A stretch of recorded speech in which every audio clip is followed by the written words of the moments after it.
CM Revanth Reddy రాజీనామా చేయాలన్న BJP.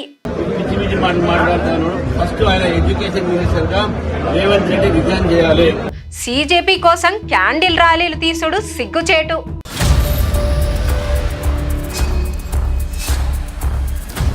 BRS చేసిన పాపాన్ని మోస్తున్నామన్న పొన్నం.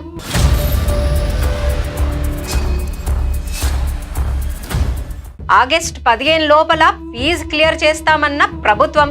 ఈ రోజు మా ఆర్థిక భారంగా మారింది, అయినా వాటిని అన్నిటిని కూడా పరిష్కరించే ప్రయత్నం చేస్తున్నాం. పిల్లల బ్యాంకు ఖాతాలకే డైరెక్ట్ గా ఫీజు పైసలు. ఈ ఫీజు రియంబర్స్మెంట్ ను చేయడానికి ప్రభుత్వం ప్రణాళికలు రచించుకున్నది. నమస్తే, నేను Madhavi. Welcome to Q news. తెలంగాణలో విద్యార్థుల ఫీ రియంబర్స్మెంట్ ముచ్చట పార్టీల మధ్య కాకారేపుతుంది. ఒక దిక్కు ప్రభుత్వం పైసలు ఇయ్యలేదని విద్యార్థులు పరేషాన్ అవుతుంటే, నాయకులు మాత్రం ఒకరి మీద ఒకరు దుమ్మెత్తి పోసుకుంటున్నారు. మాట ఇచ్చి మర్చిపోయిందని విద్యాశాఖ చూసుకుంటున్న సీఎం రేవంత్ రెడ్డి రాజీనామా కోరింది కమలం పార్టీ. స్టూడెంట్ల జీవితాలతోని కాంగ్రెస్ సర్కారు చెలగాటమాడుతుందని మండిపడింది. ఈ ఆరోపణల మీద కాంగ్రెస్ నాయకులు కూడా ధీటుగా కౌంటర్ ఇస్తుండ్రు. ఫీజు రియంబర్స్మెంట్ ఇవ్వకపోవడానికి కారణం పాత సర్కార్ పాపమే అని కొట్టిపారేస్తుండ్రు. ఫీజుల బకాయిల మీద బీజేపీ అధ్యక్షుడు రామచంద్రరావు సర్కారు మీద ఫైర్ అయ్యిండు. ముఖ్యమంత్రి రేవంత్ రెడ్డి విద్యాశాఖ మంత్రి పదవి నుంచి తప్పుకోవాలని డిమాండ్ చేసిండు. నీట్ పేపర్ లీక్ ముచ్చట్ల కేంద్ర మంత్రి ధర్మేంద్ర ప్రధాన్ రాజీనామా చేసి నిజాయితీ చాటుకున్నాడని తెలిపిండ్రు. రాష్ట్రంలో 12,000 కోట్ల ఫీజులు నిరుద్యోగ వృత్తి ఇవ్వకుండా రేవంత్ రెడ్డి సర్కార్ నిర్లక్ష్యం చేస్తుందని మండిపడ్డాడు. ఓ దిక్కు విద్యార్థుల జీవితాలతోని ఆటలాడుకుంటా జెన్జీ విద్యార్థులకు మద్దతుగా సర్కార్ పెద్దలు క్యాండిల్ ర్యాలీ చేసుడేందని విమర్శించిండు. ముందు గదే క్యాండిళ్లతోటి జనాలు వాళ్ళను తగలబెడతారని హెచ్చరించిండు.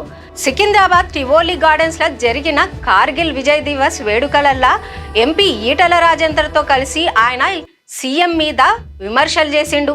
ఢిల్లీలో జరిగిన విద్యార్థుల ధర్నా వెనుక విదేశీ కుట్ర ఉన్నదని రామచంద్రరావు ఆరోపించిండు.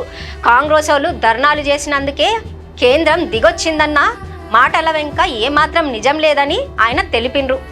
25 ఏళ్ల వయసులో కాకుండా 21 ఏళ్లకే ఎమ్మెల్యే ఎంపీలుగా పోటీ చేసేటట్లు అవకాశం ఇవ్వాలని రేవంత్ రెడ్డి చేసిన డిమాండ్లను ఆయన తప్పుపట్టిండు. ఎన్నికల వయసు మార్చే అధికారం ముఖ్యమంత్రి చేతులల్లో ఉండదని, అదంతా కేంద్ర ఎన్నికల సంఘం కేంద్ర సర్కార్ పరిధిలో ఉంటదన్న సంగతి తెలుసుకోవాలని చురుకలు పెట్టిండు.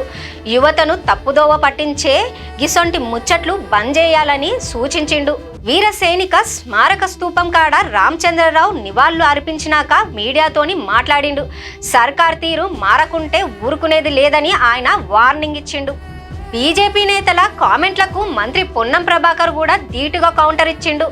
దేశం మొత్తం ఫీజుల పథకాన్ని కేంద్ర సర్కారు అమలు చేయాలని డిమాండ్ చేసిండు. రాష్ట్రాల మీద పడుతున్న భారాన్ని కేంద్రం కూడా పంచుకోవాలని తెలిపిండు. ఫీజుల బకాయింపులు ఒక్క రోజుతో వచ్చినాయి కావని గత బీఆర్ఎస్ సర్కారు నుంచి వస్తున్న వారసత్వ సమస్య అని ఆయన స్పష్టం చేసిండు. ఆనాడు కారు పార్టీ వాళ్ళు తప్పులు చేస్తుంటే కిక్కురుమనకుండా ఉన్న కమలం నేతలు ఇప్పుడు రేవంత్ రెడ్డి సర్కారును నిలదీసే నైతిక హక్కు లేదని మండిపడిండు. ఫీజుల పేరుతోని పాలిటిక్స్ చేస్తున్న బీజేపీ నాయకులు వాళ్ళ పార్టీ అధికారంలో ఉన్న రాష్ట్రంలో ఈ పథకాన్ని ఎక్కడ అమలు చేస్తుండ్రో చెప్పాలని సవాల్ విసిరిండ్రు. అనవసరంగా సర్కారు మీద బురద జల్లుడు మానుకోవాలని పొన్నం హితవు పలికిండు. ఈ ఏడాదికి సంబంధించిన బకాయిలన్నీ ఆగస్టు 15 లోపు క్లియర్ చేస్తామని జూలై 9న కోర్టుకి తెలిపింది. 2, 3, 4, 7 చదువుకునే విద్యార్థులకు కూడా పైసలు ఇస్తామని భరోసా ఇచ్చింది. జూన్ 6న తెచ్చిన జీవో నంబర్ 9 మీద విమర్శలు వస్తుంటే కొత్త రూల్స్ తీసుకొచ్చింది. ఈ పాస్ పోర్టల్ నుంచి డైరెక్ట్గా విద్యార్థుల బ్యాంకు ఖాతాలకే రియంబర్స్మెంట్ పైసలు పడేటట్లు ఏర్పాటు చేసింది. ఖాతాల పైసలు పడ్డ వారం రోజులల్లా పిల్లలు ఆ పైసలను కాలేజీలల్లా కట్టాలని తెలిపింది. ఈ పాస్ పోర్టల్ ఏడాది పొడుగునా తెరిచి ఉంటదని, అయితే డిగ్రీ చదివేటోళ్ళు 75% అటెండెన్స్ పక్కాగా ఉండాలని సర్కార్ స్పష్టం చేసింది. ఈ ముచ్చటతోని స్టూడెంట్స్ కొంత ఊపిరి పీల్చుకున్నారు. క్యూ న్యూస్ లో ఎడిటర్లు కావాలను మీడియా రంగంలో మీ టాలెంట్ కు ఇది సరైన వేదిక. 2 నుంచి 3 సంవత్సరాల అనుభవం ఉండి Photoshop, Premiere Pro, After Effects లో నైపుణ్యం ఉన్నవారు కావాలను. ఫ్రెషర్స్ కూడా అవకాశాలున్నాయి. ఆసక్తి ఉన్నవారు వెంటనే సంప్రదించండి. 8143001981.